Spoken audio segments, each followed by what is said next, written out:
Welcome to Plastic Model Mojo, a podcast dedicated to scale modeling, as well as the news and events around the hobby, where we hope to be informative and entertaining and help you keep your modeling mojo alive.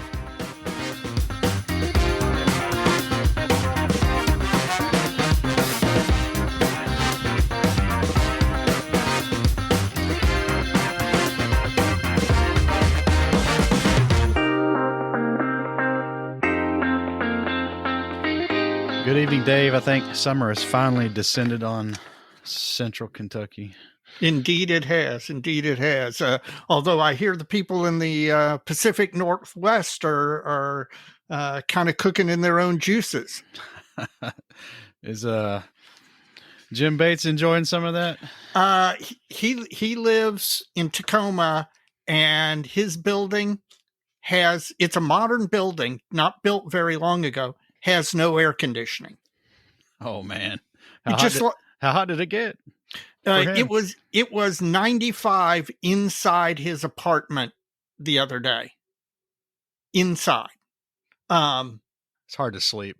Yeah, it was above 100 for 3 straight days up there. Well, And hopefully they get some relief because they're not used to that. No, it's just like South Florida. You know, in southern Florida, there are homes that are built without heat. Apparently in the Pacific Northwest, it is not uncommon at all to build buildings and have no air conditioning. Well, glad I'm not there right now. Yeah, it's warm enough here, but it's a good kind of warm. Well, what's up in your model sphere, Dave? Well, my mojo is flying high. Progress on the modeling front that I'll talk about later. Modeling related stuff, modeling adjacent stuff that I've been getting done that I've been dinking around with too long. And I got some stuff to help my M30 project move forward. So, my mojo is high. I'm having fun, which, let's face it, this is a hobby. If it feels like work, you're doing it wrong. It's a hobby. You're here to have fun. Amen, man. So how about your model sphere? Well, I was out in the garage this weekend, kind of stumbling around and trying to get my tools back in shape because I got another car on the way. It's going to be another shade tree kind of car. But in doing that, I ran across that DOA Silent Air 20A compressor you gave me last year. Yeah. And I figured I'd have a better go at it, trying to get that sucker going again. Yeah. I think a certain barrister may have misdiagnosed the mechanical issue with the compressor. So I will be interested to learn what I was pretty positive of what it was, but if you come up, you're the engineer. If you come up with a better diagnosis and it turns out you're right, let me know. This might be a stay in your lane, bro, kind of moment. Exactly.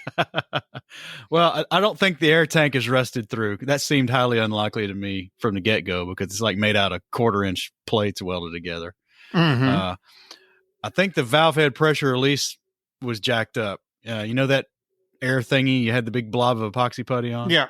Yeah, I think that malfunctioned, and the next weakest point in the link was the drain cock on the air tank, and it just blew by the gasket on that thing due to overpressure. Oh, well, if that turns out to be the case, man, you've got an easy fix, and you can end up with a nice though well-used silent compressor. Well, the build date on it's 1993, so. Yes. Yep. I had no complaints. I got my use out of it. I mean, I can't imagine the pressure release is terribly expensive.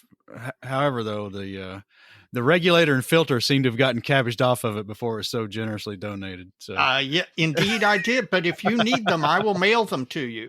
You're right. I took it off in case for some gosh unknown reason I needed one, but I don't need another one. It's just sitting in the spare in the model closet. So I'll box it up and mail it to you. Well, you don't need to mail anything because we're going to be swinging by Dave's Little Jamaica on the 4th of July. Yes. Well, that's what I was out cleaning the pool before we started recording. I'll trade you 2 Horizon model Mercury rocket kits for it. Oh, you got it. That's a deal. That sounds like a good deal. well, they're yours anyway. Well, that's my model sphere, trying to get a compressor going back to get. Good. We'll see. That's fantastic. So, Mike, what's your modeling fluid tonight? I'm enjoying a little Cougar Bait Key Lime from Country Boy Brewing right here in Lexington, Kentucky. How is their key lime? Well, it's their summer seasonal, and Right. it's not unlike all those other lime enhanced or flavored lime added beers you find this time of year. It's just the foundation for it. The Cougar Bait, their standard Cougar Bait beer is just a better, it's just a better beer than something that's in Bud Lime or something like that. Shiver just went up my spine. Yeah, I enjoy the fruit added beers in the summer. The summer shandies, the key limes, the mango. I actually enjoy those if I'm outside working in the summer. I typically do not. The lime one's an exception. I think my wife bought this for when we were having company last week. So I just grabbed it because I hadn't seen it before. So it's a new beer. It's a new modeling fluid. That's always welcome. Well, we'll see. It may be, it may not be. Yeah. It's pretty good, but I don't know. Would I buy more of them? Probably not. All right. She might, and I might have to, abscond another one. I was going to say, you poor guy, you'll have to drink it. I guess so. What about you, man?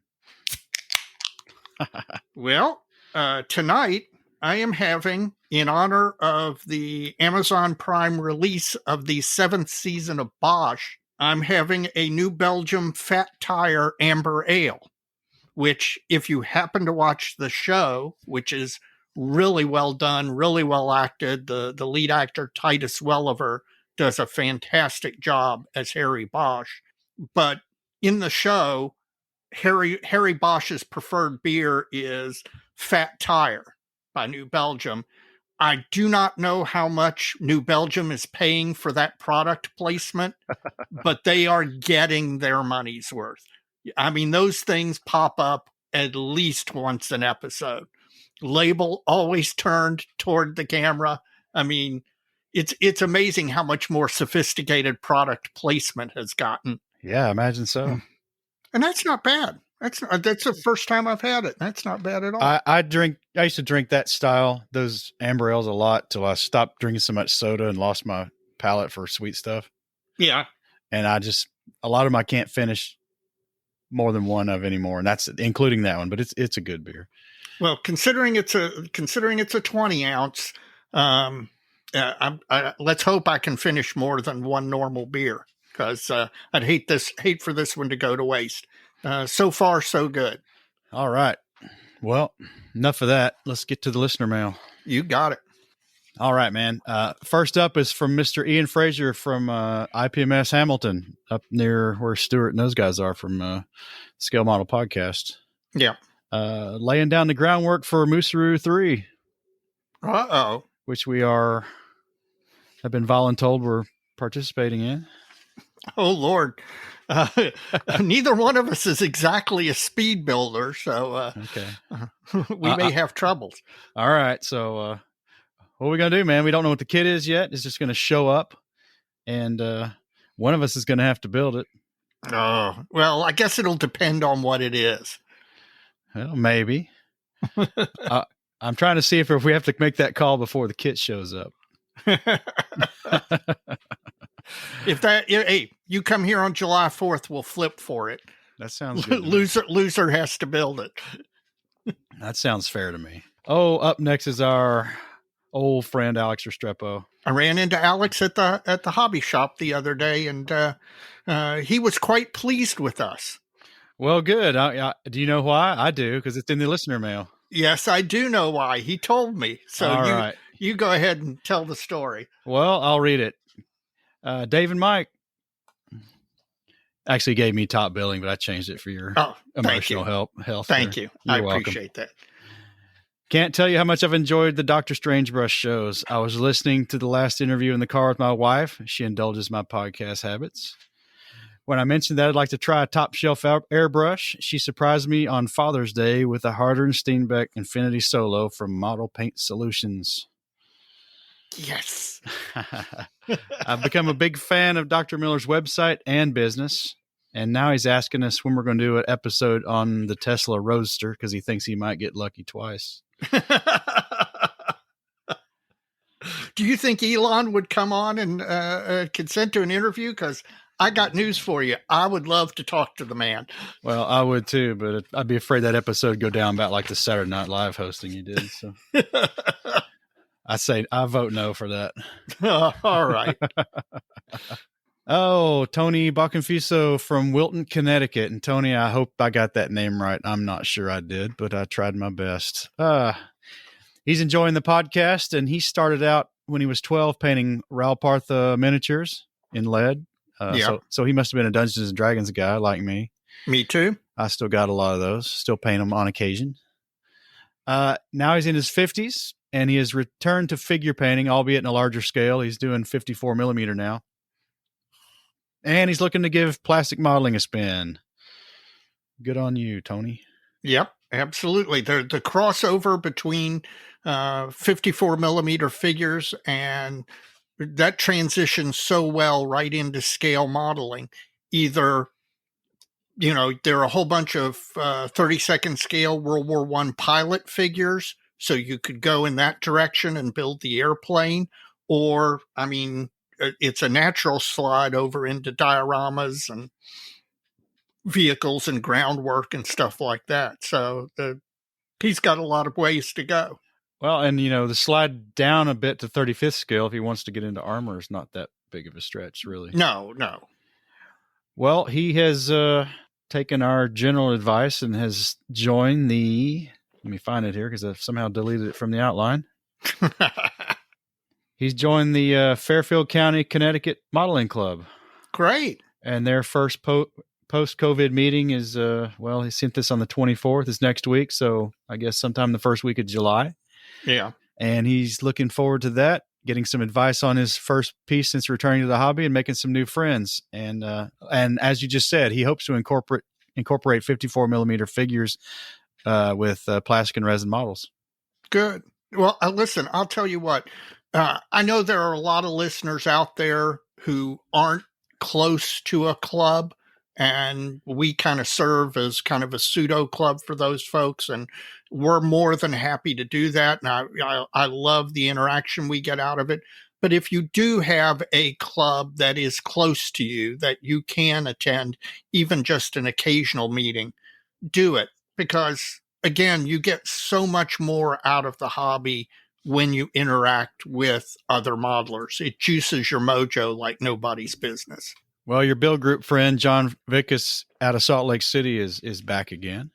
Well, he's one of the reason my mojo is flying high. He's out there with Scott from the Plastic Posse podcast, and Scott told me they had dinner the other night. Yes, they did.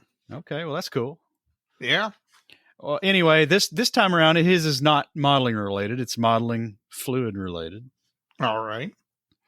He's asking me if I've ever had Uncle Nearest 1856 Tennessee whiskey. I have not, but I do know the story of Nathan Nearest Green and his part of the Jack Daniels story. Nathan Nearest Green was a former slave that taught Jack Daniels the art of whiskey making and served as his master distiller for some time at the Jack Daniels distillery. Oh, really? It's a very interesting story. So if you're into that sort of history, please check out Nathan Nearest Green.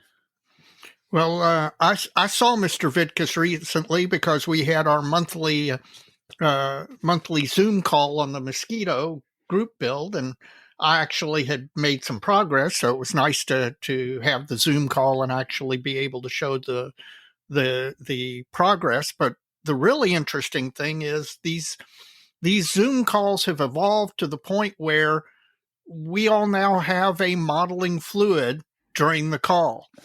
Some it's wine, some it's whiskey or bourbon or beer. But it just seemed to have naturally occurred that we all are having something and we all exchange information on what it is for about 5 minutes during the call. So, life imitating art, I guess. I guess so. Oh, and finally, Ray LeGrant from Ware, Massachusetts, writes in again to clarify a couple of points surrounding his airbrush mishap. Mm-hmm. He says it was the first time he'd ever used an airbrush. He's the one that stuck the needle through his finger. Yeah. I bet he didn't see that coming. That's kind of like not expecting a dislocated shoulder from a dirty carburetor on your push mower. Yeah. Yep, sort of the same thing. Not exactly, but well, you know what? I remember when I first got and used my first airbrush, I didn't know jack about airbrushes. I didn't know how to use it. I didn't know how to thin the paint. I was using those stupid compressed air cans. The all or none air can. Yes, the all or none air can. The one that became Frosty the Snow Can. Yeah. If you sprayed for more than 5 minutes.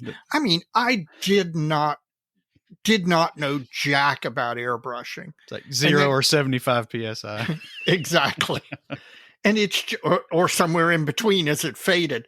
But it is amazing how much more info we have today. Because if you were to pick up an airbrush today and start for the first time, the first thing you're going to do is go out on YouTube, put in the word airbrush, and watch 20 or 30 videos. Now, again, there's nothing like actually airbrushing that replaces airbrushing. It's the experience, but at least you're a couple of steps ahead of where I was as a noob, just picking up an airbrush, and it's like, what the heck is this, and how do I use it? I even remember the first model that I used an airbrush on. It was an Airfix Blenheim. Well, you're already 1 foot in the grave with that kid anyway. Yeah, well, it was cutting edge for its time. You can say that about everything. Yeah, exactly. So was the horse and buggy. Yep. Well, I remember all the that flocking paint overspray pileup you can get from Tamiya. Yeah. When you're like blowing it, that kind of like the compressed air can kind of pressures. Yes. I used to fight that a lot. Yep. It's been a long time. Not fighting it anymore. No. Oh, and finally, he insists that there was no modeling fluid involved in that mishap. Darn it. The story would be so much better if there were. Well, all right. Well, that's listener mail for this past couple of weeks. Well, good.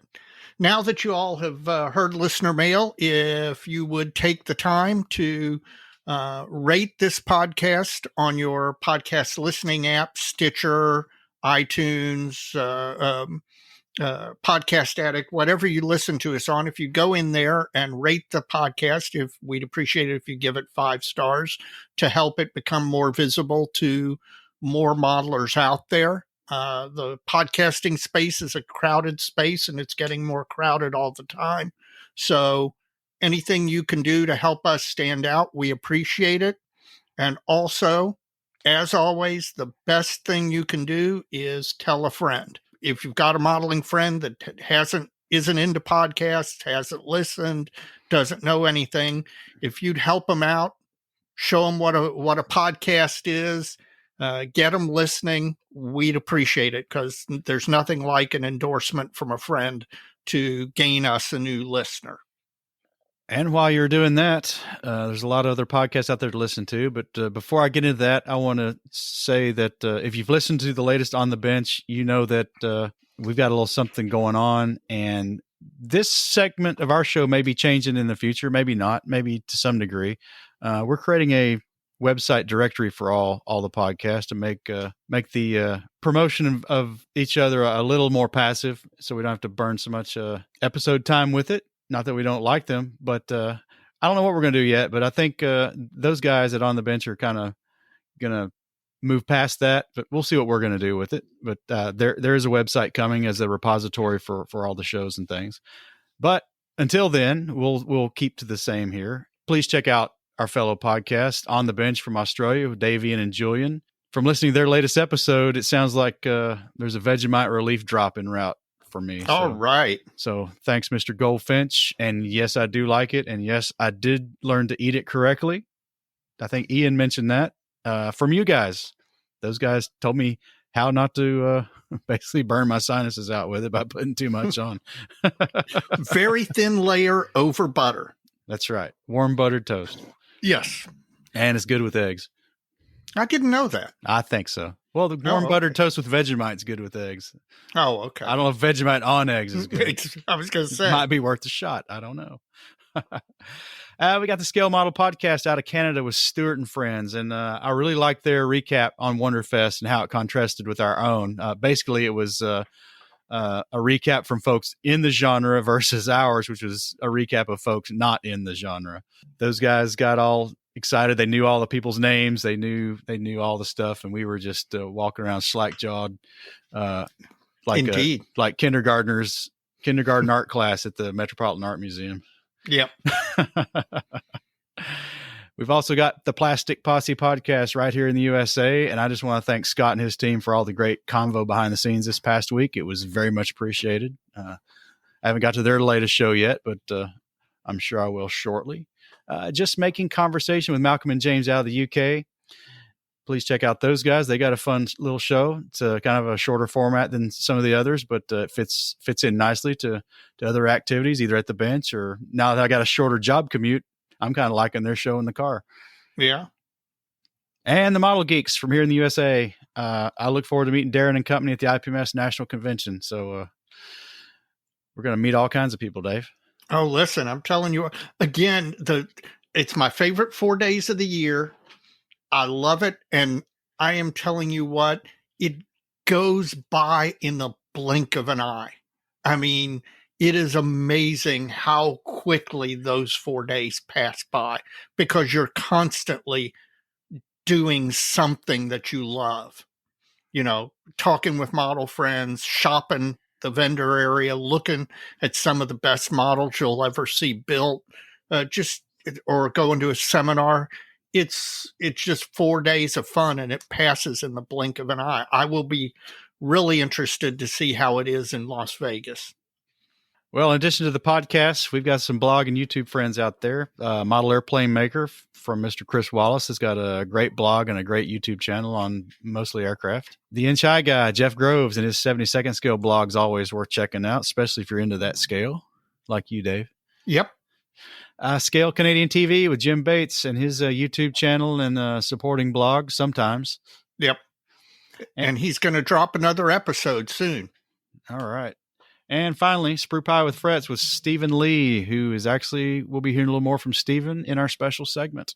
This is the moment in the podcast where I remind you to, if you're not, join IPMS USA or IPMS Canada or your national IPMS chapter if you're not already a member. I've been greatly encouraged by the number of people who have emailed or Facebook messengered or whatever to let me know that you've joined or rejoined IPMS National in your particular country. It's a great organization. They do a lot. We wouldn't have a national if it wasn't for IPMS USA. I highly encourage you to join. It leads to meeting new people. It leads to interacting on modeling. I can't recommend it enough.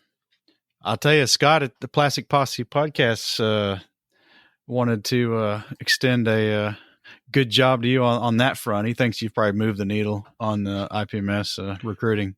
IPMS Canada seems to think that as well. They've had an uptick in membership, and they're at least attributing it partly to that. So I'm happy if that's true. Well, Dave, let's take a break here and have a word from our sponsor. All right. Plastic Model Mojo is now brought to you by Model Paint Solutions, your source for Harder Steenbeck airbrushes, David Union power tools, and laboratory-grade mixing, measuring, and storage tools for use with all your model paints, be they acrylic, enamels, or lacquers. Check them out at www.modelpaintsolutions.com. It's countdown to Vegas, Dave. I know, man. My palms are starting to sweat. It must be getting close. Well, it is getting close. At the time of this recording, we are only 52 days away from the IPMS National Convention in Las Vegas, Nevada. I cannot wait to get to Lost Wages, man. Man, it is coming up fast. And I've got a little note here from Bob. Bob Lomasaro, the convention chairman, tells us that they met with the Rio last Friday and everything is going according to plan, and it's moving fast in all caps. So, oh yeah, this is when it just picks up. Not a lot of news, only that the seminars will be posted on the convention website Thursday, July 1st. So that's this week. Yeah, and I'm definitely going to go and look at those. Again, anybody who's not been to a national and is planning on attending, don't sleep on the seminars. Go download, when they post them, go download the list and figure out which ones you want to go to. They're free to go to as long as you've paid your entry fee or admission fee to the show. It's a wonderful resource. He says the pre-registration numbers continue to grow and come in strong, and they could well see a record number of attendees. And addition, based on the projected attendance at, and previous show averages, they're expecting a record number of models of, they're thinking they could cap 4,000. Jeez. And I believe it. After having seen Wonderfest and seen the indie show, there is clearly pent-up demand. And, I mean, traditionally, the shows out west, Phoenix, California, shows out in the West Coast have always been smaller shows because they're much harder to get to for folks in the more populated East Coast and East Central regions. But Las Vegas, I mean, you can get there from everywhere on an airplane cheap. And so it would not surprise me if this combination of things resulted in a national like we have never seen before. He also says they've had to realign their conference rooms to create a display-only room to help make some extra space in the model room. So good. They're not taking any chances. No, and they shouldn't. Our club relocated our show this year because of the fact that, in a normal year, we're pretty tight. And if we have a blowout year, we wouldn't have been able to host it where we normally host our show. Oh, no way. So I think that's smart of them to be planning contingencies now. Bob also says to continue to stress pre-registration. He says that's the best way to avoid the lines, and the lines are going to be long. Oh, yeah, especially if they have record attendance. If they have record attendance, I don't care how good their system is. It's based on volunteers, and you only have so many volunteers. So you definitely don't want to try and register the day of the show if you can avoid it. If you can at all avoid it, go ahead, pre-register. I've done so. I've pre-registered. I bought both T-shirts. I cannot wait. So save yourself some time and do that. Well, I've done it too, and it's a very avoidable situation for most folks. So I'd highly recommend avoiding it. Dave, well, that wraps up Countdown to Vegas. Not many of those left. I know. What will we do? Maybe there will be another model contest we can stick in there. I guess so. So, Mike, what's your bench top look like? Has things been making progress? I've finally been able to get back on track and get some stuff done. Yay! It must be contagious because I have too. Well, good for you. We'll get to you in a minute. I'm still building ammo boxes, but I'm painting again. I'm still painting weathered wood. I'm working on the revetment walls for my little revetment for this Zis 2 anti-tank gun, and that's kind of fun. I've been enjoying that. Mm-hmm. Again, just loading up the wet palette with different tans and gray hued. Shift some to gray, shift some to brown, and just vary the planking, and then add a wash or two over that, and just get all kinds of cool colors. Did those ammo crates have any stenciling on them? They have decals for the stencils. Okay. So that's a good point. I'm glad you mentioned that. I've never used Mini Arts decals before. I'd like to have a non-event with them, if you know what I mean. I know. Right now, since it's been so long since I've applied decals, I think I only have Microset and Microsol on hand right now at this moment. Well, when you show up July 4th, in addition to whatever else I'm going to give you, regulators, etc., I have 2 bottles of Solvaset. I will be giving you one. I used to use that religiously, but I haven't had a need for it in so long. Well, You can only guess why. And I'm just curious if any of the listeners out there, specific to mini art decals, if there's one they've had good experience with, be it what I've already got, what you're going to give me, or Mark Fit, or something like that. I don't know. Well, that's the whole reason I asked is those ammo crates are textured. They've got the simulated wood grain in them, which you've worked on and enhanced. So that is an area where if the decals were not as cooperative, you might need some help. So yeah, I too am curious as to anybody's experience with those decals. And again, it's mini arts decals. Right. All right. In addition to that, I've actually been plucking away at the Botan truck a little bit in CAD, trying to learn my CAD system, a little virtual modeling. Mm-hmm. How's it going? Slow, but I'm learning a lot. It's all cool. Are you adapting to a brand new CAD package because of your new employment? Yes, but it's not the one we're using at my new employment. I'm trying to use Autodesk Fusion 360. Okay. So it's any reason? It's free for hobbyists, and it is as close in methodology and function to a kind of an enterprise CAD system that you can get without having to pay hundreds of dollars, if not thousands of dollars. So what have you done on the Botan, or what were you working on? I'm trying to do the transfer cases for the all-wheel drive suspension. They're kind of complicated. I think if I can I really only have to do one because they're symmetrical top and bottom, and there's 4 halves, two transfer cases. Gotcha. So that'll go a long way to getting something kind of complex on the thing done up front, and I get to learn the CAD package while I'm doing it. So, well, good. It's not so much it's a hard part to draw; it's learning how to do it in that CAD package and deciphering all the dimensions off the drawings I got. I assume that all the dimensions on the drawings are metric. They are, but there's only how to describe them. It's not a fully dimensioned drawing. There's only like functional dimensions, like how high the tow hooks are off the ground and how far it's got those wheels on behind the main front wheels, right, to keep it from bellying out on trenches and stuff, and how high those wheels are off the ground with fully inflated tires on the other, that sort of thing. Gotcha. So it's 1/10 scale, so you can just take any other dimension right off the drawing by measuring it. So, gotcha. Fun stuff. What have you been up to? Well, I've been making progress. As I said, I got the Mosquito primed, and then I got the main underside color applied. Just the other night, I went back and did my first set of highlights on the underside. Basically highlighting the flying surfaces and clouding in some of the panels.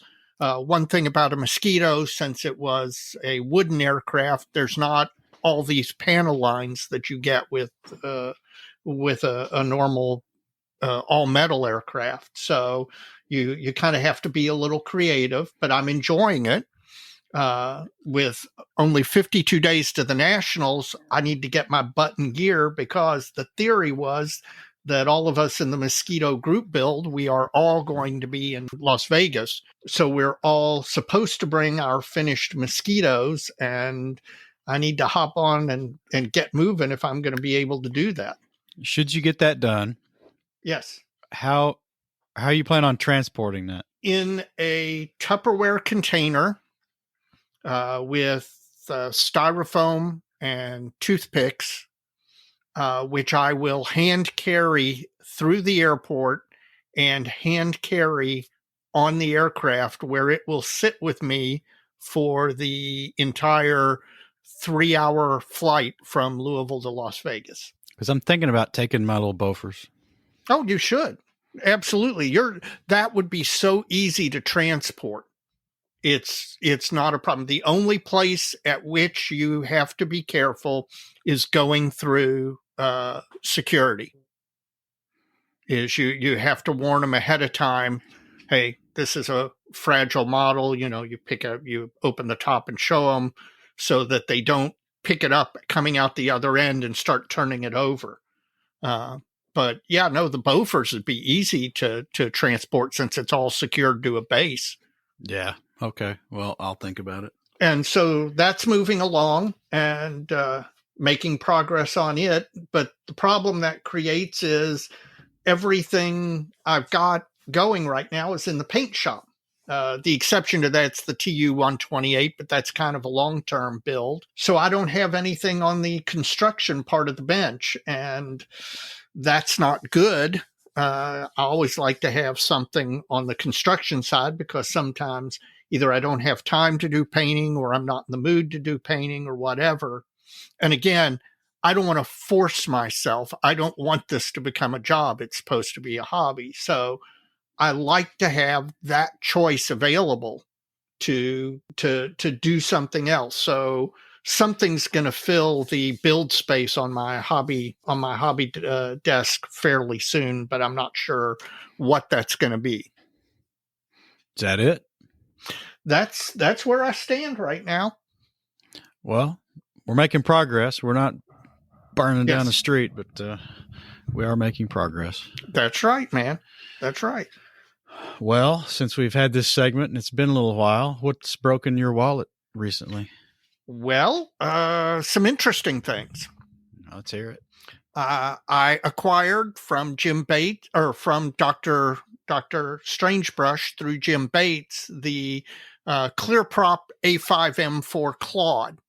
Now, I have the Fujimi version of this kit, but I didn't have the new ClearProp kit, which I was a little bit surprised at. So since it's one of my more, I really like the looks of the aircraft. It's a very, very pretty, very attractive aircraft. Jim and I placed an order with Dr. Strangebrush, got the stuff, and then he shipped it to me. And with it, he shipped me a bottle of AK flat white paint, which I needed to begin doing the chipping on the M30 artillery piece. So that can now start moving forward. I bought, ICM has come out with a series of 1/35th scale Civil War weapons. And I like the Civil War. I have a big interest in the Civil War.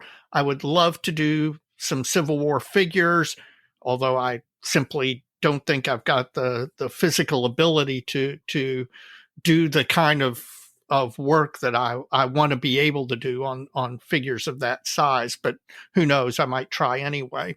But in any event, I picked up these 35th scale weapons for that ICM just came out with, because I want to do some of those just to do some, to practice. I think it would be a good skill builder. So I may do some of those. I've got an interest in them, so that's got me motivated to do it. I also picked up some more Color Coats paints, including, but not limited to, there's lawyer phrasing for you, Flight Deck Stain 21, which is the blue color that U.S. carriers stained on their flight decks early in 1942. And I've got a resin flight deck base, 72nd scale flight deck base that represents a U.S. carrier deck from World War II. And while I don't have any U.S. carrier aircraft I'm planning on building in the near future, it makes a nice little side project when I feel like doing something small. And I want to play with weathering the deck and chipping it and all of that stuff. So I picked up that paint. So I've made a few purchases since the last time we did this segment. How about you? Today, my copy of T-34 Shock showed up. Oh, it did? Yeah. Oh, wow. That's fast. Came DHL from the UK in like Isn't that nice? 4 days. Besides heavy, how is it? It looks pretty good to me. I've not got into it too much yet. We had a busy evening after work, and then we got into this. So I'll get into it, and I'll let you know. It's big, 500-something pages, a lot of cool pictures. Just haven't got into it yet. Yeah. Well, I can't wait. I can't wait to see that. The T-34, I'm an aircraft guy, but the T-34 holds an interest for me. It's just a neat looking vehicle, and specifically with all the different subtle variations and varieties of it. My other notable purchase in the last while is I picked up an Atlantis kit at Wonderfest. You got to buy something. Oh, you know what? I forgot to. I picked up a kit at Wonderfest too. Well, what was yours again? I can't remember. Red Iron, which is somewhere out of Europe. They did a 120. It's 1/12th or 1/24th scale Sputnik, a model of the first satellite ever launched into orbit. And so I picked that up at Wonderfest. I forget what you picked up. I picked up a Atlantis. I guess it's an X Aurora kit, probably. Maybe somebody else. I can't remember. But it's a model of a space shuttlecraft concept that the Convair Corporation, published back in the 50s. Mm-hmm. Yeah, those were cool. Yeah. There were so many neat things coming out in the 50s and early 60s. So in the 50s at Convair, there was a gentleman named Croft Erica, who was an Operation Paperclip guy. Mm-hmm. I got a feeling. And he was a part of the Department of Astronautics at Convair, and this is one of his creations. And it's a booster launched, returnable, reusable shuttlecraft. Yeah, kind of like the X-37B. Sort of, yeah. Yeah. Just a lot more to it. Yeah. It's just kind of interesting. It's an old kit, so it's got all the old kit kind of quirks and stuff, but what scale is it really? And something different. I may get around to building it one of these days, but there's a couple of those. There's another one I want to get to from somebody else. I can't remember. It's another space station, but it's kind of cool. The thing is, you've proven with that Airfix Bofors that you can take those older kits and still produce really nice results with them by applying modern modeling methods. I mean, it's more work. There's no question that because of the engineering technology of the time, to bring it up to the standards that you might want will take a little more effort. But clearly, you can take one of those older kits and produce a nice model. Yes, you can. If you want to do that, go for it. Absolutely. Buy anything else? I think that's it. I've been buying some things, but I've also been hoarding my money because the Nationals is coming up. Well, that it is, and I think that's all I've picked up in a while as well. Yep, I take and spend an embarrassing amount of money at the Nationals. That's usually my big spending arena for the year. That and a swimming pool. God, please, you don't know. Well, we ready for our special segment? I think so. Well, tonight's special segment is titled Sprue Pie a la Mojo.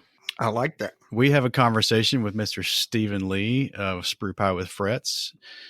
Stephen has been a long-time listener and kind of talking to us a lot on the back channels about modeling and podcasts and the industry as a whole. And he put this blog out there not too long ago and kind of dove in with both feet and really done a great job with his, not just the writing, but the whole presentation and theme of his podcast or his blog page. Looks pretty good for some guy that just came out of the chute swinging, man.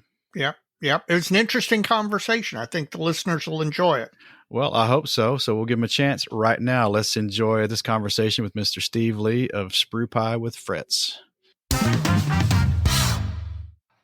All right, Dave. Well, tonight we've got Stephen Lee joining us. How you doing, Steve? I'm doing awesome. How y'all doing? We're good. I like that, y'all. That's not a word you use a lot, I imagine. It comes up. You know, I'm kind of partly in the South, not completely, but partly in the South. Well, a little background. You've been a longtime listener of Plastic Model Mojo, and we've had a lot of email exchanges and a lot of really thought out and well-written emails, I thought, in my opinion. And I forwarded a lot of those to Dave. Yeah.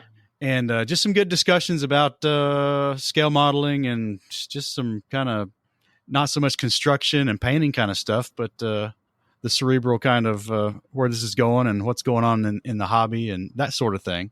Sure. And then you told me about this blog you're going to create and asked my thoughts on it. And based on the writings you'd sent me, I thought you'd be great at it. And you kind of kicked this thing off and you just grabbed the bull by the horns and dove right in. I mean, your blog from the moment you hit go had a lot of good content, and your website was pretty stinking good. So, thank you. I really appreciate that. Yeah, I wonder. I mean, you dove headfirst into the deep end and just started ripping content out there, and that made me wonder. We were just started talking before we were recording. If you had a background in technical writing of any sort, because your blog is really, really well written and well thought out, particularly when you do some of the deeper dive analysis stuff. And I just wondered if that was because you wrote for a living. Well, after a fashion, I wrote for a living. My professional life, like particularly here in Washington, D.C. and post-college, was in the intelligence community. So I was an analyst for, most of a decade, I guess past a decade, if we count some time that I was doing those things as a contractor, not as a government employee. But the thing I think people don't realize if you're an intelligence analyst is you're expected to write regularly, daily, all the time. You're either proposing a product or some kind of analysis or something like that, or you're actually writing one. So I think I got a lot of like practical experience with that. But before even that, I actually helped run the writing lab at Purdue Calumet, which is, Purdue University is in Indiana, but they have some like satellite campuses. And I was in the Army too. I was in the Army before I ever went to college. And I don't know exactly where the writing comes from, but like right from the start, I started at the university, took English, for whatever reason, became friendly with the professors. I'd already been in the Army, so I was like older than most of the other students.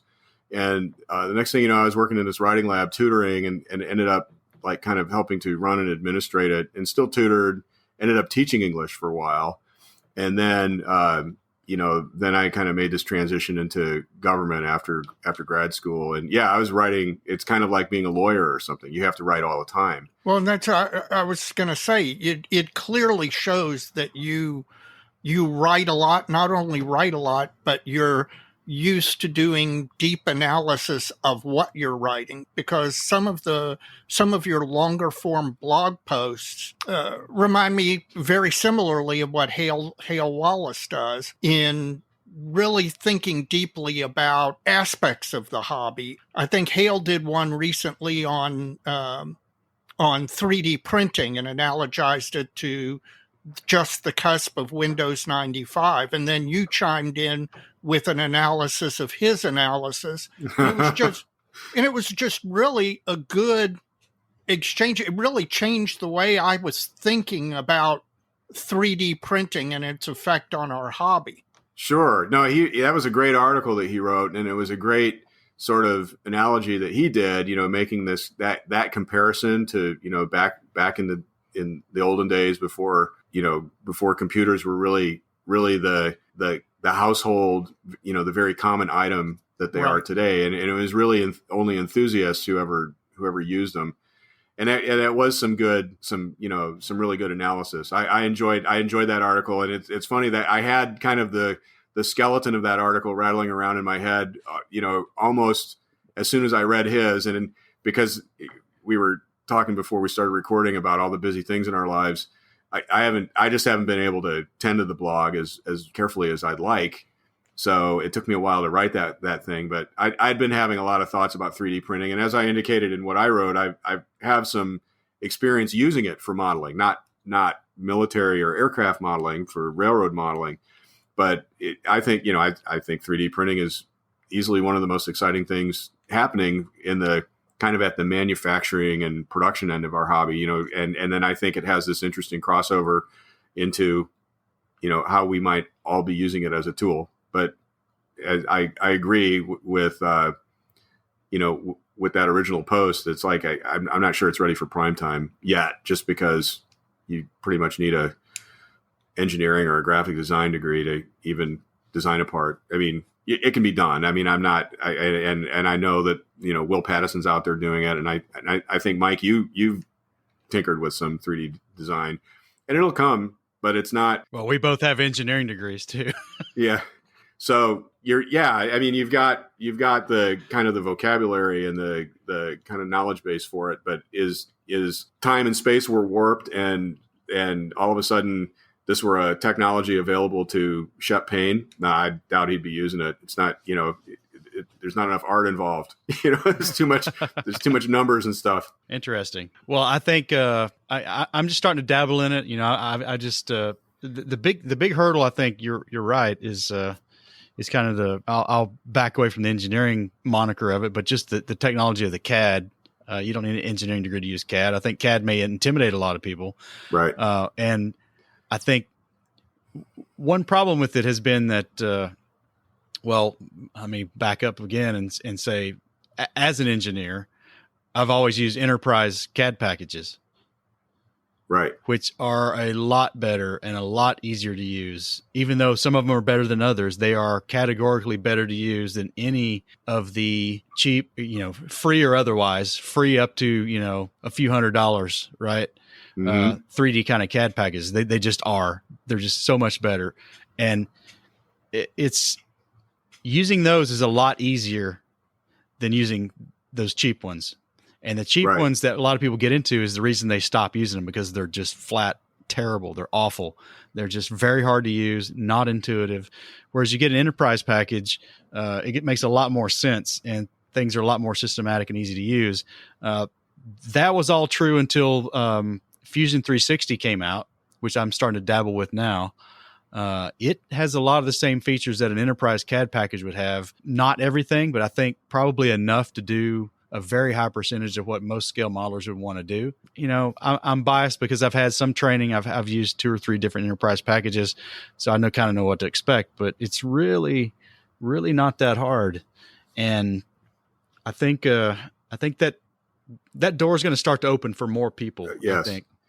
Well, it already did when the resin printers came down in price as much as they did, because when we were using the filament based printers, you could make things like whistles, and dog toys or something with it. But, the resolution wasn't there. And the minute you started making things tiny, which by definition all model stuff is, it looked horrific. It looked like a relief map of a of the mountains, of a tow pintle or a machine gun mount or something like that. And it looked horrific. I've got the stuff the products to prove it. I did a bunch of railroad models that were produced with some of those techniques. And I think that was my first introduction, or one of my early introductions to the heavy grit, the 500 level, Mr. Surfacer, to just start filling in these valleys that just were appearing all over the parts. And then of course you sand off a bunch of detail, and it's pretty quick. It's a losing battle. That is true. What other stuff's rattling around in your head that you're thinking about writing a post on? I want to know what, besides 3D printing, you've been thinking about. Sure. Well, one of the things that's kind of an obsession of mine, and if and you can kind of go back to letters I've written you guys and then posts I've written. One of my little obsessions is kind of like the media and the magazines and stuff around the modeling hobbies, and like the leading role that they play. And I'll just a little war story. And you guys have talked about your early formative modeling experiences as like children in different magazines that you read and saw even as kids, and even Mike's his Airfix Bofors build and all of that stuff. I mean, I've kind of had very similar experiences, and the way I grew up, I was really the only kid in the family that was really into models in a big way, and the kind of the temperament of my family was it was not really that legitimate an activity. It wasn't manly enough, and it didn't make you sweat enough. So thus it could not possibly be that character building of an experience. So, maybe you should be more interested in sports or gardening or something like that. But as a result, like my main connection to a lot of the hobbies like model railroading and model building was through the books and magazines.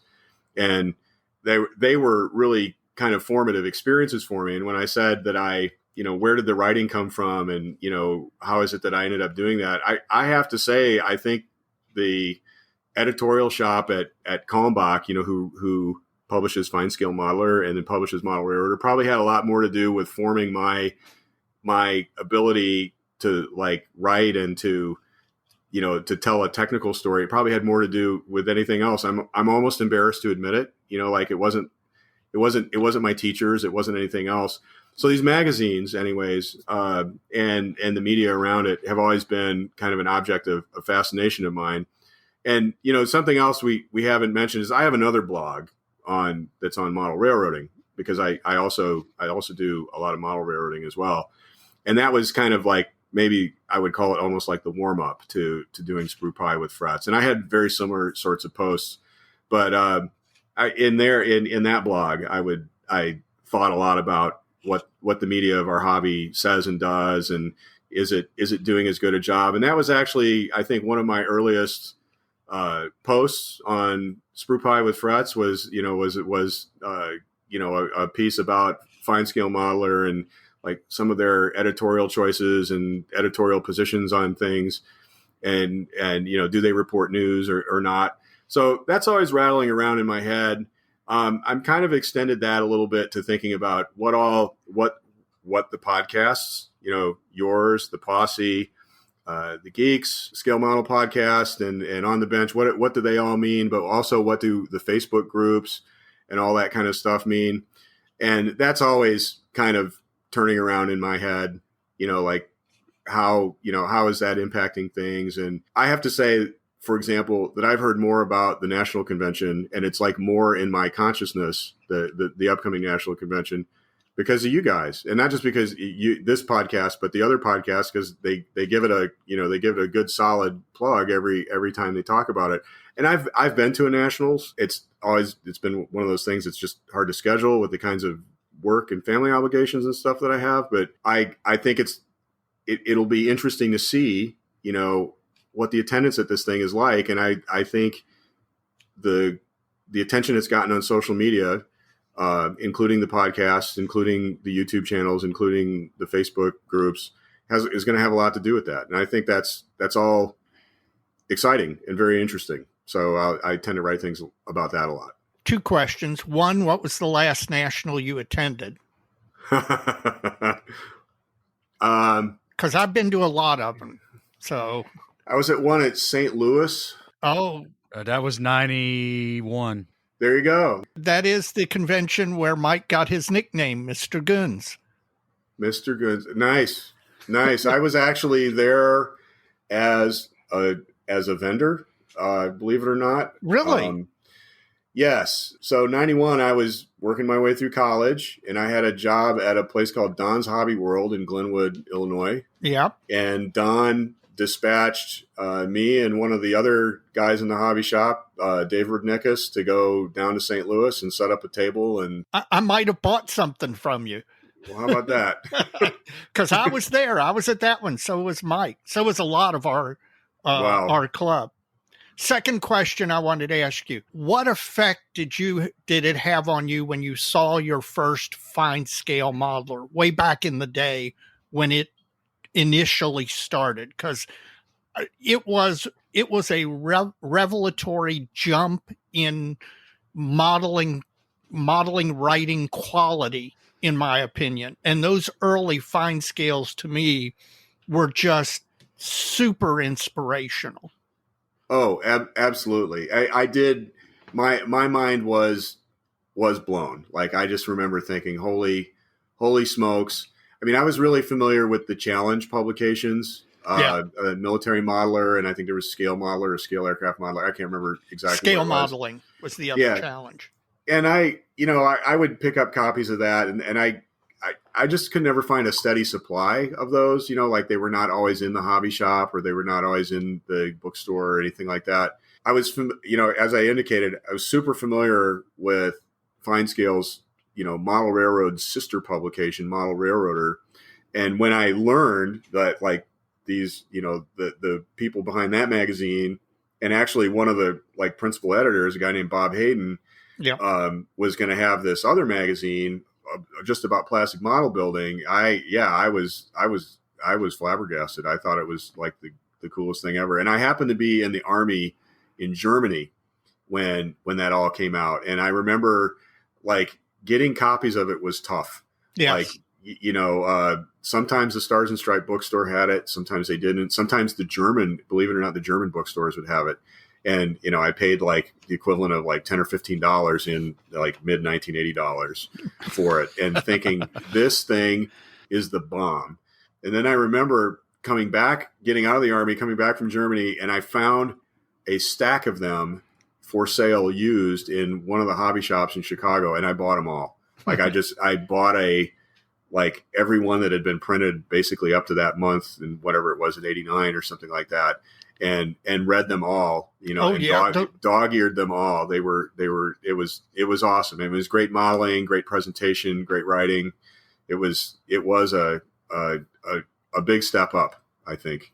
Oh yeah, it was quantum leap up from the Challenge publications. Speaking of, you talked about a little bit about your editor or your post on modeling publications, and are they reviewing, are they promoting, are they advertising? Expand. Not everybody who's listening to this has probably read that post. Expand a little bit on what your thesis was there. Well, I'm trying to remember exactly back to that post. I mean, the hook there was somebody had written a letter to the editor to Fine Scale Modeler and said, "Hey, aren't you guys going to ever report on news? And in particular, haven't you noticed that Wingnut Wings and Testers both folded in the last 12 months, and that means our hobby is dying? And aren't you going to report on that?"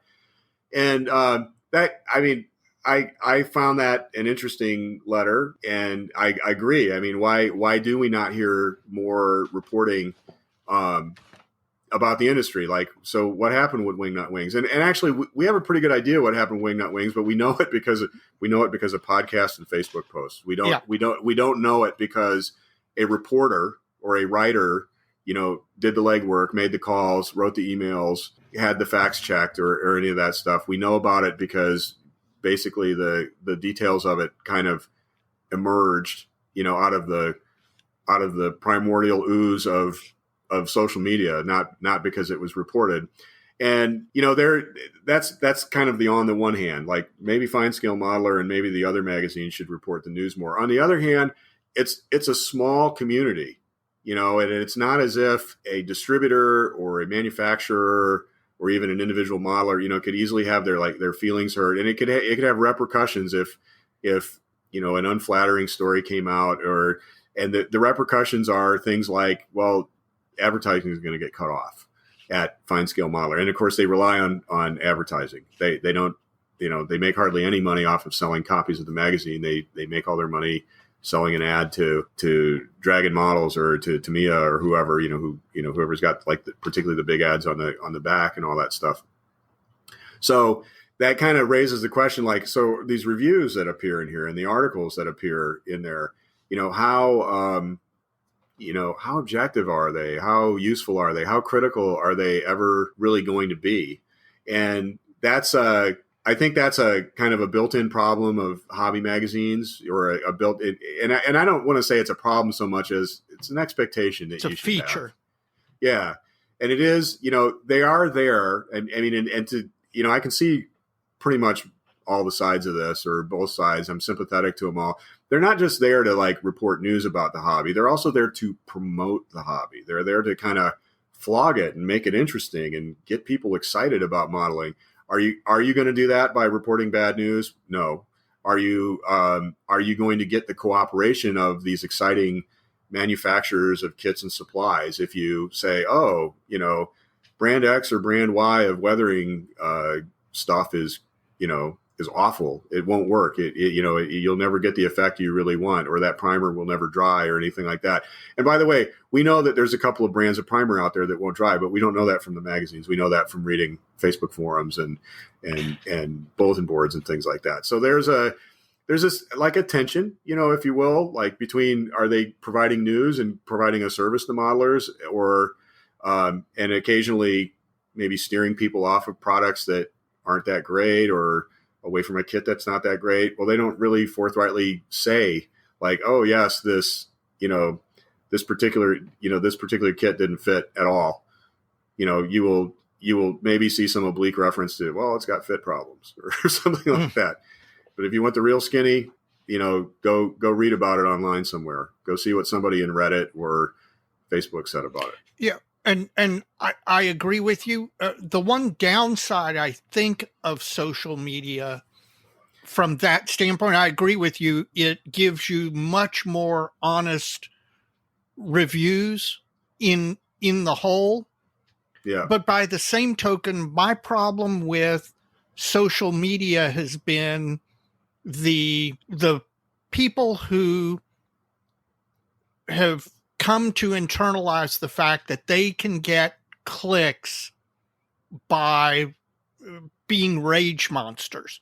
Oh, this is the worst kit ever. It's fatally flawed. The thing that drives me up a wall. Some company will release the 3D CAD renders of an upcoming kit, and invariably somebody out there on the internet, on social media, Facebook, forums, wherever, will declare the kit a complete pile of dog doo based on some 3D renders that aren't even the fine, Sure. aren't even sprue shots. I mean, you'll also get that same reaction from sprue shots before anybody's ever put a kit together. And it just, while I think you do get more honesty out of social media, I do think the downside is you also get that built-in bias toward being sensational. Whereas shock jock. Right. In the print media, it's the exact opposite. They're soft pedaling everything because they've got business interests involved. The folks on social media, like Mike just said, shock jock. They want attention.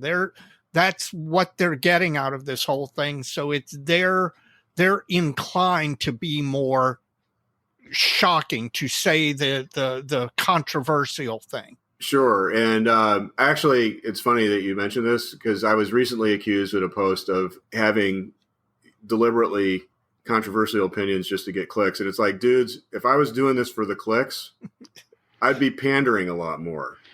Was this the whole yawn you gave knocked out tanks and derelicts? Yeah. That's yeah. And it's like, well, obviously, this is, you're just saying things to, you're just trying to be shocking, and you're trying to get clicks with this kind of thing. So, and that, David, I thought you were going to go in a somewhat different direction. Well, go there. But it's kind of the same topic, and that's what I would just call the general topic of, or the general phenomenon. And this is not our modeling community alone's issue. It's in fact, some would say it's like this pathology of social media and the internet, but it is kind of like impoliteness. It kind of starts with impoliteness, but I think as an attorney, you will appreciate, kind of what I would just kind of call argumentation in bad faith. Yes. In other words, taking the ad hominem, the attack against the person, not the attack against the opinion or the view or the viewpoint or something like that. Like, you just think that because you're old, or you just think that because you're IPMS, or, which is funny.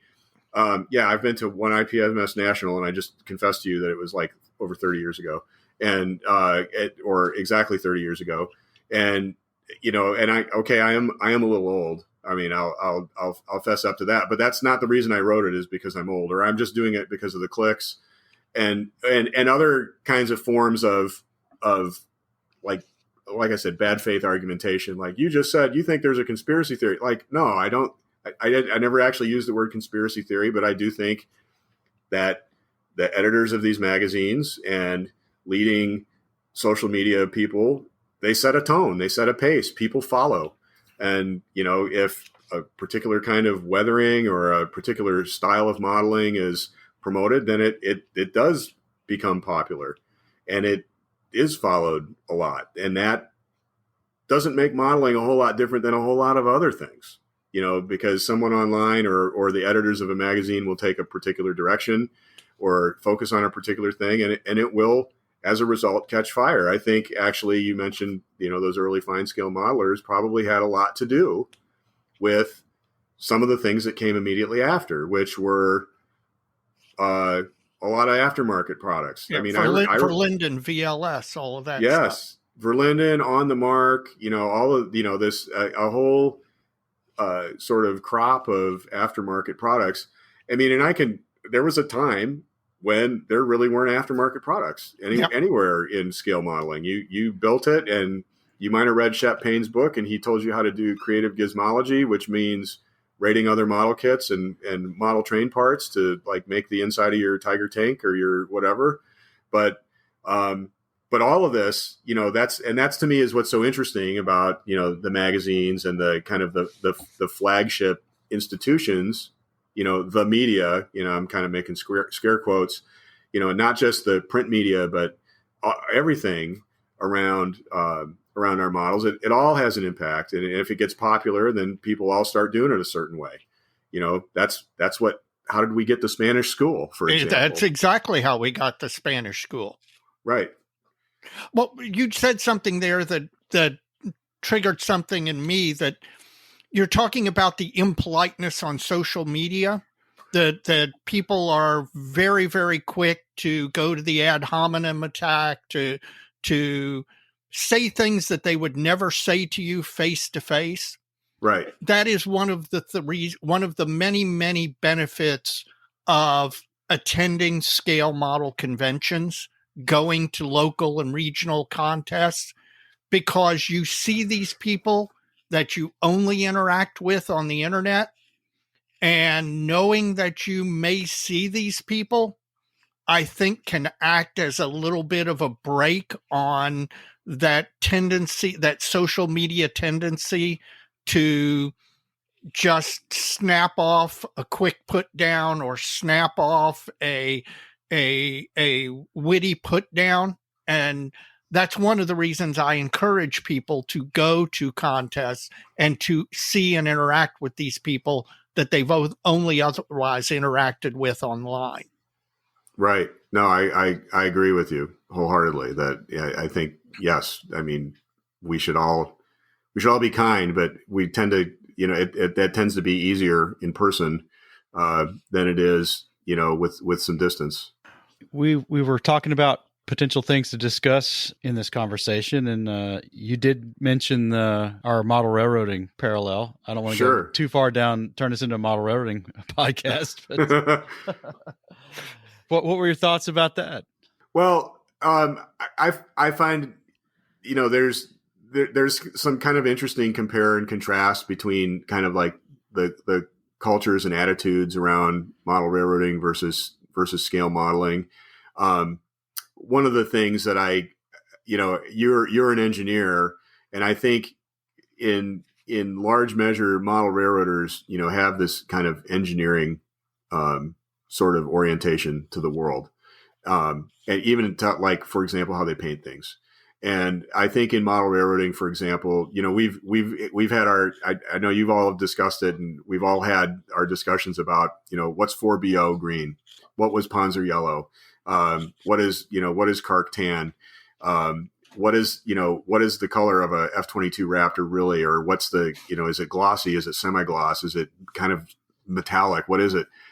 And, model railroaders are kind of funny because they wring their hands over that even more. And they no doubt.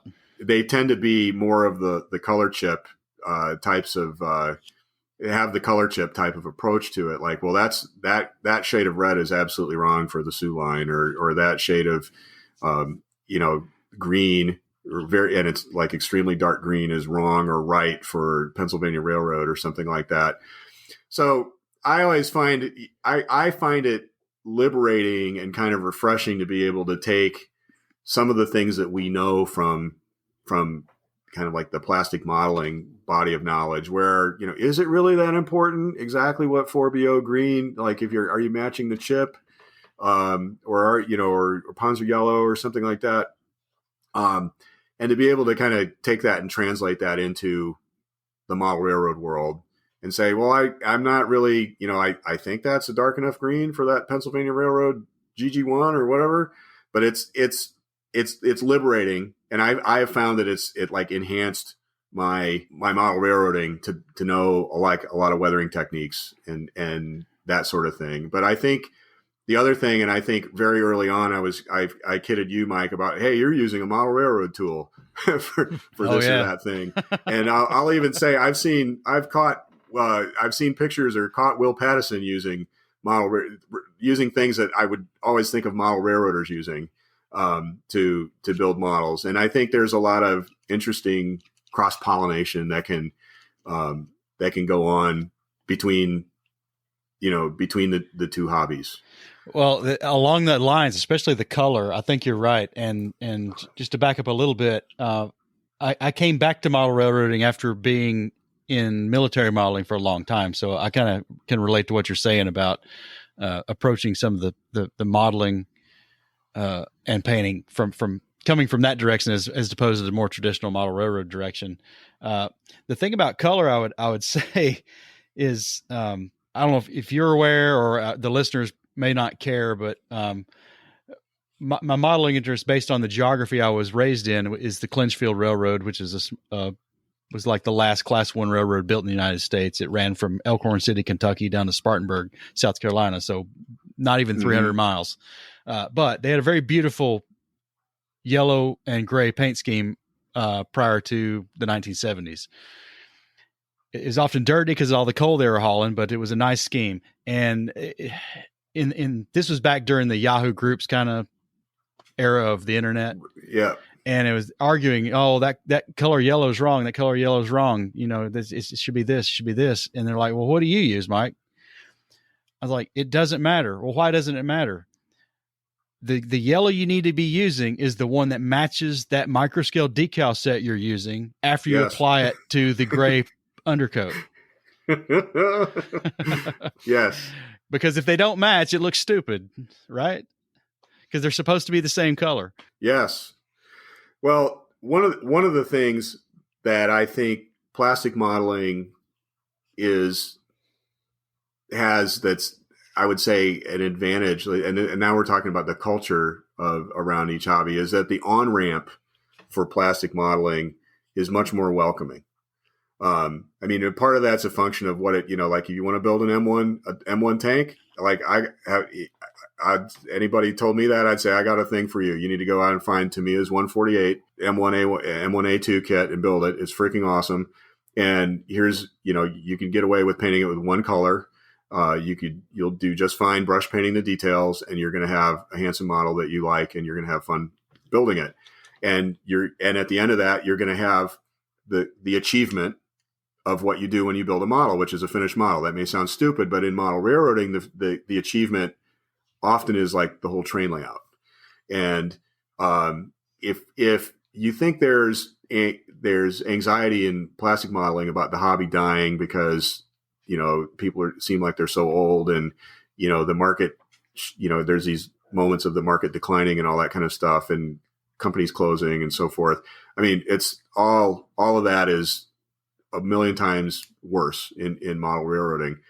And I would say part of the challenge on model railroading is, how do you start doing it without spending $1,000 or, multi-thousands of dollars to have anything to kind of show for it? Yeah, you can build a model locomotive or boxcar or, a trestle bridge or a station or something like that. But the on-ramp on model railroading is steep and unwelcoming. And I think model railroading would do, I would kind of challenge the elite and the kind of the model railroad industrial complex to like look at what happens in plastic modeling and find out what those on-ramps are. And, and frankly, this podcast and the social media is part of that on-ramp. Like you can listen and you can start hearing about it and you can kind of join the club, the metaphorical club, right off just by doing some of those things. And then you can get connected to IPMS and you could start, seeing and learning techniques for yourself and all that stuff. And I feel a little bit like if a young person, if a 15-year-old kid came up to me and said, I'm really interested in model railroading, how do I start? It's like, I don't even know where to begin, like find $10,000 in a gutter somewhere. Like that would be awesome. I mean, it's a great hobby. It's got like such a reputation and a story behind it of, families and Lionel trains and, all that kind of stuff. But it's tough. It's tough to get started in it. But I think we have, Bandai Star Wars kits. Awesome. Yeah. And that's probably done more to boost, that initial experience for plastic modelers than probably anything else that I can think of. So awesome. And and the community is welcoming too.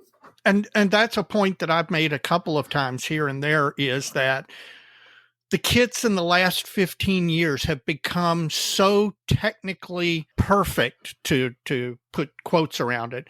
The engineering is so much better compared to an old Frog kit or an old Matchbox kit or an old Airfix kit from way, way back when, that if you're new to the hobby and you come in and you get the Bandai Star Wars kit because you're a Star Wars fan, the experience you're going to have when you put that kit together is so much better today than somebody starting in the hobby 20 years ago. Because the kit's going to fit so much better. It's going to look just out of the box, it's going to look so much better. And Absolutely. You're going to be more satisfied when you're done. And there's nothing that will get you to buy another model kit than finishing a model kit and being happy with the result. Exactly. Then you're going to go to a model show and buy some old kit you didn't know was so old. Yeah, well, hopefully that doesn't happen. Yeah, and the decals are dried up, and they just they explode as soon as they touch the water. Yeah, that's. Now, Stephen,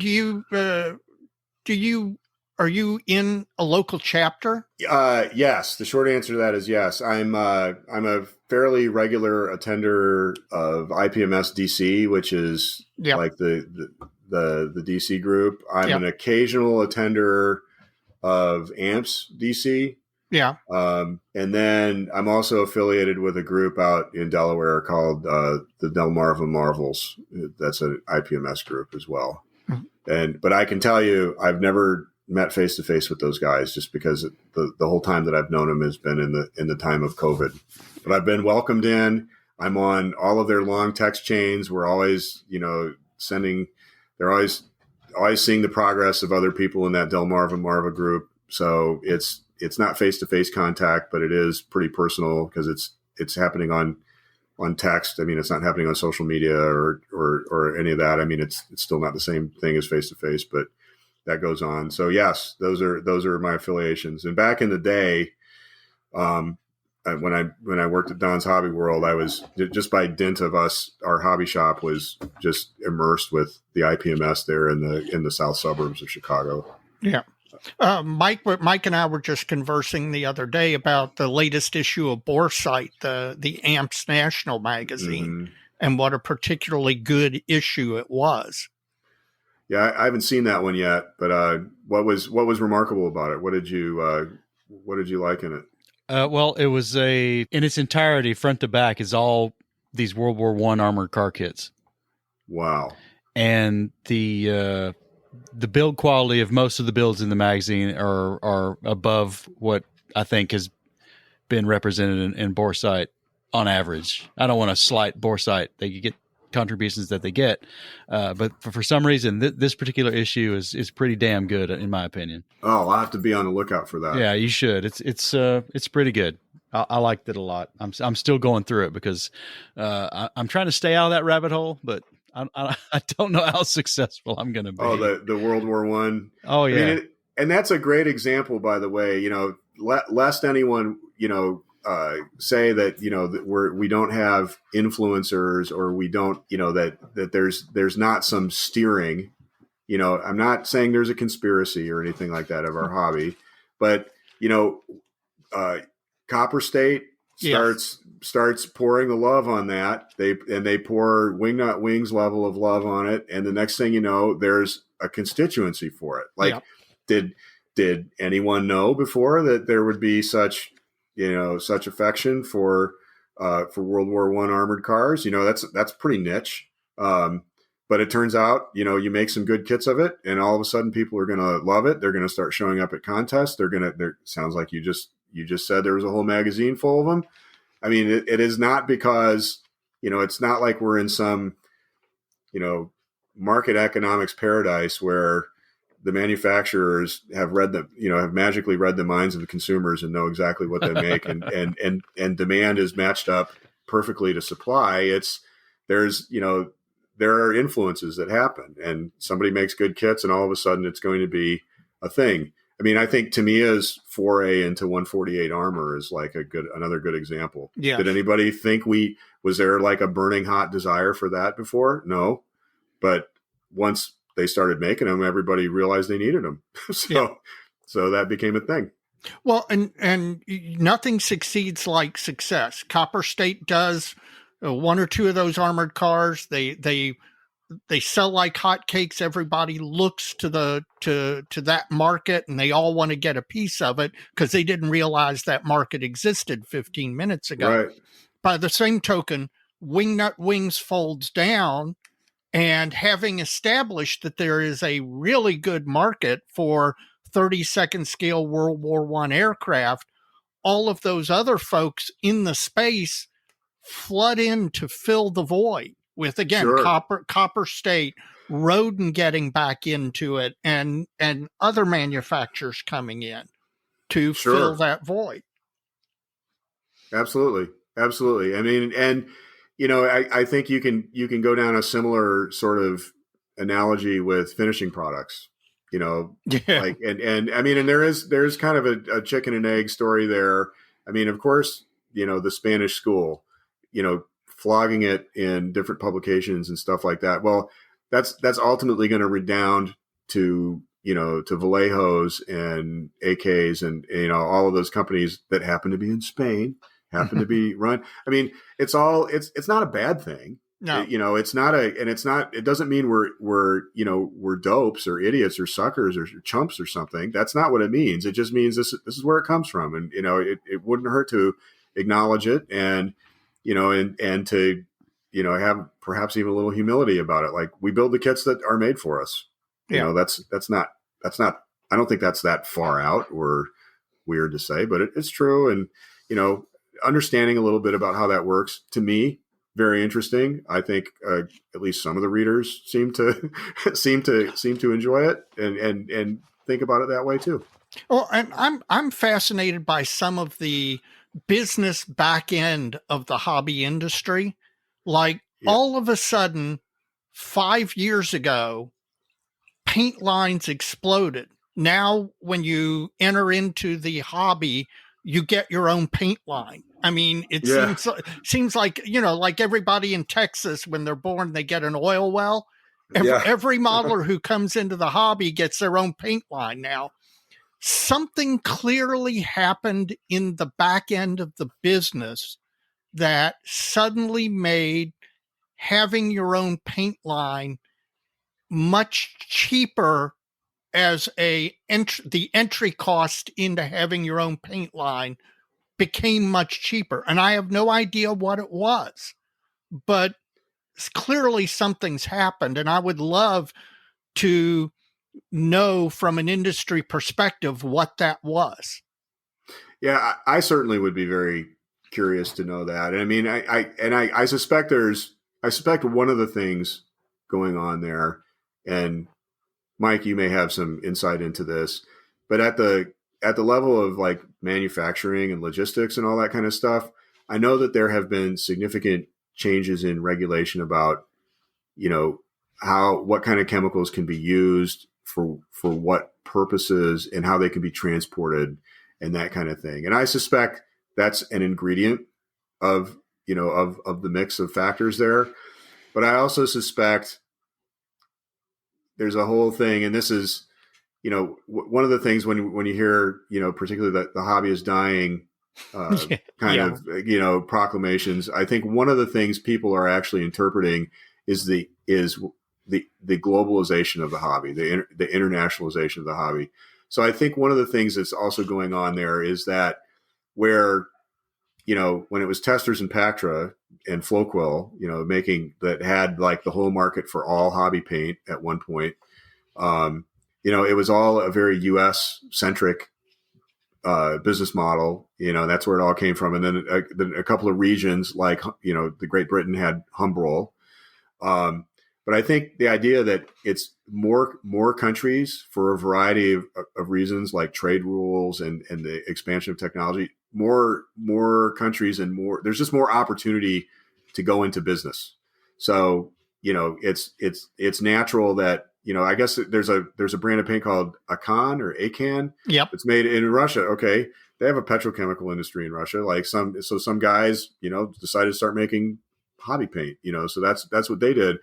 And from what I understand, in Spain, it's there's an art supply industry that kind of branched into this, and I think the fact that manufacturing is more possible in more places in the world is what I think is one of the key factors of what's giving us this. And yes, anybody who wants to, can seemingly come up with their own line of paint. When is the plastic model Mojo line of dry brushing colors going to come out, by the way? No, that had to go dry brush. Yes, that made Mike and I both laugh, because when AK and MIG ammo and all of that started, dry brushing was the thing they were going away from. Correct. And to see it come full circle around where they're releasing their own line of dry brushing paints, I mean, was just... There's nothing left to do. Yeah, really. We've circled all the way back around. Wow. Well, what's funny is that, one of the things that's funny to me, and this is, this kind of gets you into the territory of like, supporting the hobby industry versus supporting the hobby and technique and so forth. If you wanted to dry brush acrylics, you could walk into pretty much any Michael's or Hobby Lobby and put your hands right on some acrylic paint in a tube, and you could have done that already, and I realize there's some smart marketing around the idea of like, well, I don't, people don't want to necessarily walk into an art supply store, or they're not going to make the extra stop, or if you have it there on the in the paint department of a hobby shop, they're more likely to buy it than go over to the hobby shop. But it is interesting to me that so many of these products seem to be kind of repurposed. There is no question that particularly AK and MIG ammo are experts in that arena, taking something that already exists and simply repackaging it, selling it in hobby shops instead of Michael's or Hobby Lobby or whatever, and turning it into a modeling product as opposed to an art product. Right. They found a good business model doing that. Oh, absolutely. Absolutely. Obtiling 502 oil paints. Yep. What pure genius, Yes. in terms of, but you could also, go and look at, a variety of Winsor & Newton and a whole bunch of other products, and you're going to get something that is awfully similar, if not the same thing. And may come out of the same plants. I mean, yeah. Yes. I would not be shocked if that were the case. I don't know it to be the case, but I would not be shocked were it to turn out to be that case. Right. All right.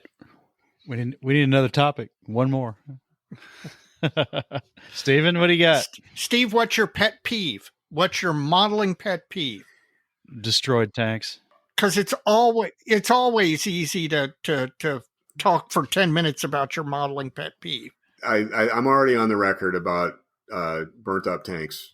But and by the way, part of the reason a burnt up tank is not funny to me is because I used to be on tanks in the Army, and a burnt up tank is a tragedy. I mean, it's kind of awful.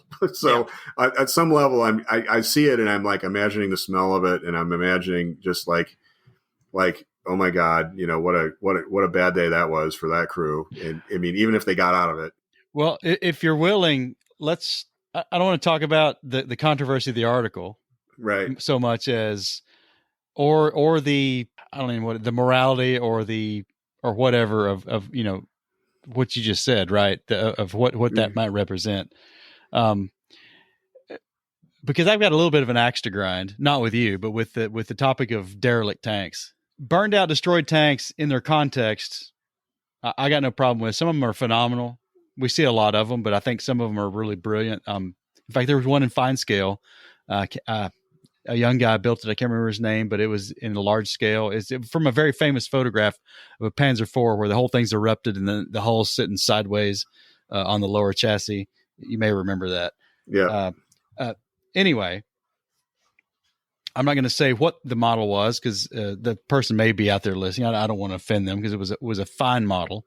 But before my little hiatus from the hobby, there are two instances at AMPS Nationals that one of them led to my hiatus. The other just left me kind of perplexed. It actually happened before the one that led me to kind of step back from the hobby a little bit. But this one that left me perplexed was I had entered a model, and this model had placed high, a gold and advanced category at AMPS. So that's kind of the first level of awards within the AMP system. And then there's the best ofs. And it missed out on best ofs in this particular category to a very obscure tank that was depicted as a rusted derelict with a bunch of modern graffiti on it.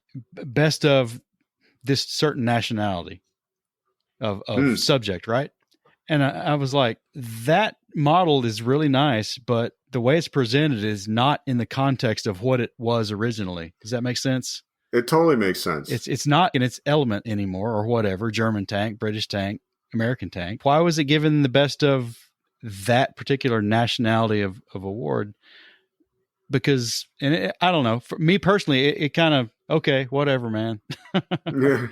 That kind of got me a little bit, because I think some of those, it's kind of a different thing, right? It's not, it's a range target or some graffitied up abandoned thing that's depicted 30 years after it was actually in service doing what it was supposed to be doing, is a completely different animal than that tank in its period, crewed by who was going to be crewing it in the theater of operation they would be crewing it in. I think there's a historical context that's completely turned on its head when you do something like that. And for me, at that point, I was much more competitive. I'm not so much now. It probably wouldn't bother me as much now, but at that point, it kind of did, to be honest. And it was just, I felt like something had bested me that was not in keeping with what it was supposed to be. Mike, I think maybe a summary of that is what they were modeling wasn't a tank. At that point, they were modeling decay. That's a good way to put it. They were simply modeling the process of decay. And you can do that, and you can do that beautifully. I mean, it takes real talent to model decay. But if you're modeling decay, it isn't the thing that it was. That's the way I felt. Yeah. I mean, and that was it. I've got like a couple of different things going on with it. And one is that kind of like, what is the model? What's the subject? And Shep Payne very famously did a couple of like derelict aircraft dioramas that were, in his monogram model and seeing The Lady Be Good is the Yes. famous one that he did. and I want to say there was a Boneyard one in there too, like, Yeah. which the is like, P25, yeah. yeah, and it's in the Boneyard and it's falling apart and glass is broken out of it and all that stuff. It's like, yeah, on some level, it's like virtuoso modeling. And that's like one of the things that I will absolutely say about all this is like, it's absolutely stunning and beautiful modeling like that I'm okay with. But the subject is in fact something that's like not whole, or it is, as Dave put it, like it's the decayed thing. It's literally junk. And over, kind of going back over to model railroading for a minute, you'll see things similar to this in model railroading where you'll see a whole layout of like the whole layout looks like it's a junkyard or it's some kind of decaying place. And that's, I mean, that actually is an appropriate look for certain kinds of like short lines and narrow gauge and things like that. But in a way, to me, it's kind of like, I don't know, one noted, or it is almost like, I guess if we want to make a music analogy, like a rock music analogy, it's like a drum solo. It's like a really, really long drum solo. It's like, that is some freaking awesome drumming, but can you guys play, one of your popular songs now or something like that? And I mean, and again, I mean, this is probably going to like offend a whole bunch of people again anyways. And that's fine. That's all good. But that is like, kind of like, I guess that leads up to my second piece of this is that in another way, it's kind of show offy, and it might reflect a prejudice that I have about weathering, which is, and this is an old one, and I think we all heard about this more in another era of modeling, which was like, well, weathering is just there to like cover up your goofs or your mistakes. And on some level, I mean, I think, really reproducing a scale finish of something is tricky, thus, that's why like bare metal finishes are always, when they're done really well, are like so impressive. It's like, wow, they've duplicated that particular thing. Or things that are yellow, any of those Canadian rescue planes that are yellow or something like that, like anybody who pulls that off, they need to get the Nobel Prize in modeling, because they did something that was really tough.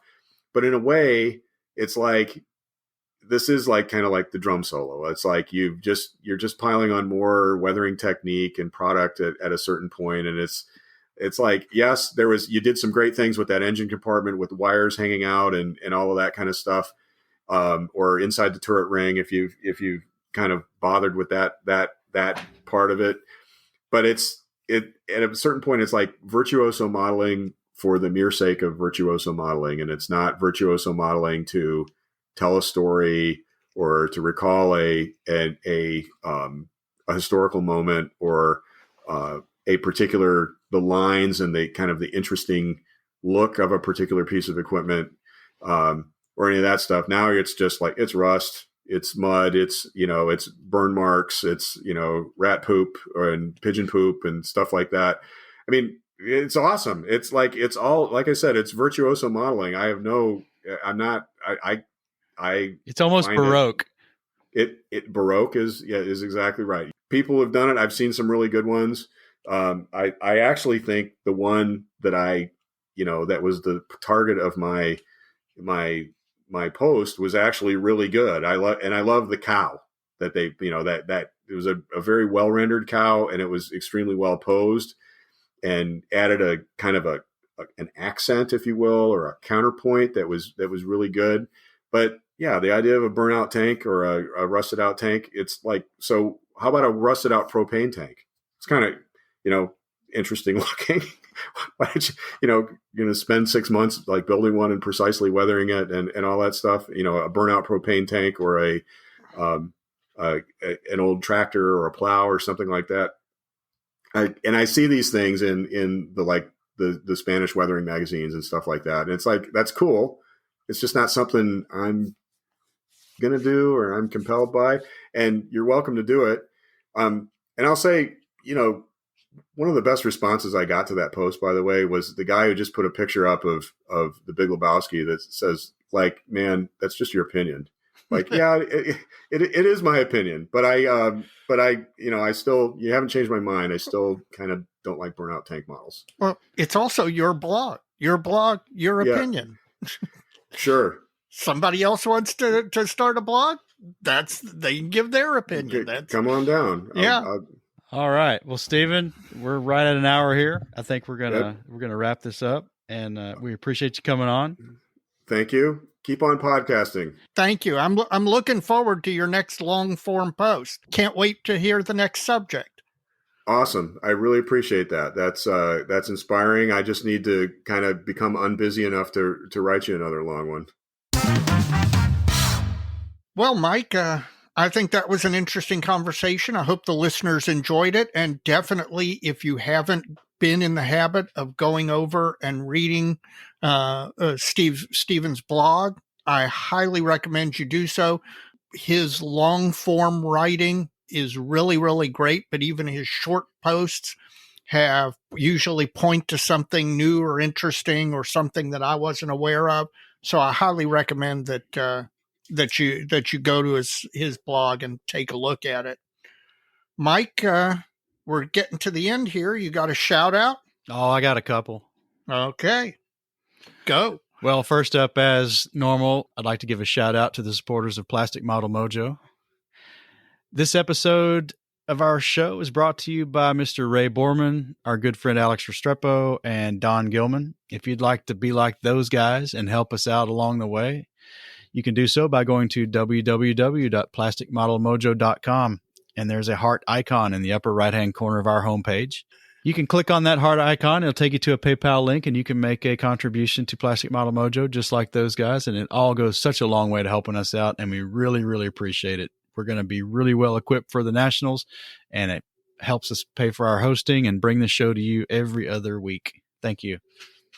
Absolutely, guys. We never imagined that we would get support like this, and it really has been gratifying. Thank you very much. I'd like to shout out Wonderfest. Oh, yeah. They absolutely, first of all, personally, Dave Hodge and his whole crew were very, very accommodating when Mike and I intruded on their busiest day of the year. And Dave took the time to stop and talk with us when he had 1,000 other balls in the air and juggling them all masterfully. And Wonderfest itself has grown so much. It is so much bigger. It is so much more than what it started out to be. It's worth going to see, even if you're not a fantasy or science fiction modeler, even if your interest is wholly in World War II or whatever, it's still worth going to see. Among other things, their vendors are great. You'll see some things that will make you nostalgic for the past. You'll look at, there's always something that you're looking at and going, oh yeah, I remember that. And also, in addition, there are some very talented modelers in that genre that I don't think get the appreciation that they should. They're doing stuff not only with weathering and painting techniques, but they're doing all of this stuff with LED lighting and bases and stuff like that is really some cutting edge stuff. And if you have the opportunity to attend Wonderfest, it's worth doing, and I highly recommend it. Well, I second that. It's, even if it's not your cup of tea modeling wise, there's so much interesting pop culture subject matter there. We had no problem killing time there, did we? No, not at all. I look forward to next year possibly doing a better job at covering that and talking to some of our other podcast buddies. Yes, I agree. Who will definitely be there and who know way more about all that than we do.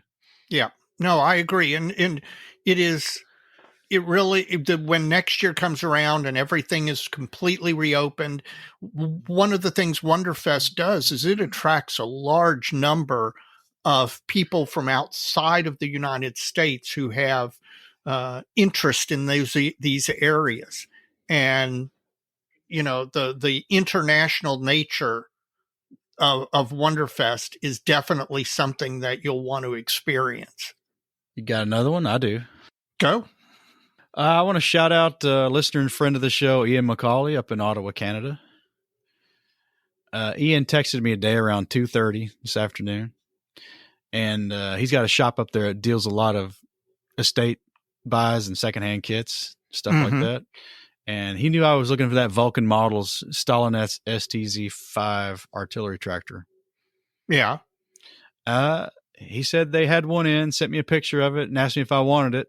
So within just a few seconds of getting his text, I said yes. So Heck yes. I popped on that and bought that. It's a classic situation of I know a guy. Yeah.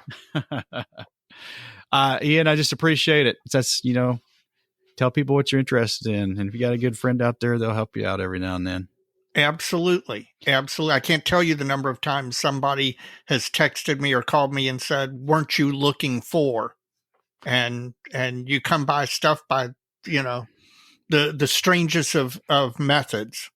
That's true. And he just texted me again right before he hopped on here and said it was boxed up and ready to mail. And the first round is on me.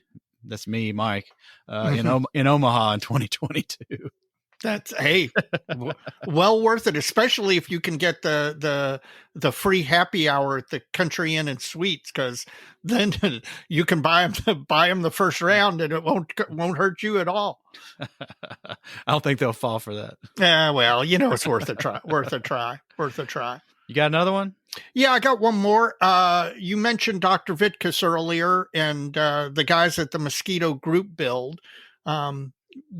We had a Zoom call with them this past week at the end of the week, and they really did help me. The interaction there really helped me get my mojo going, really helped me motivate and remember the joy that I get out of modeling. Again, this isn't a job. This is what you do for fun, and nothing emphasized the fun part of that than sitting around for 2 hours on a Zoom call with these guys, cracking wise, talking, exchanging information.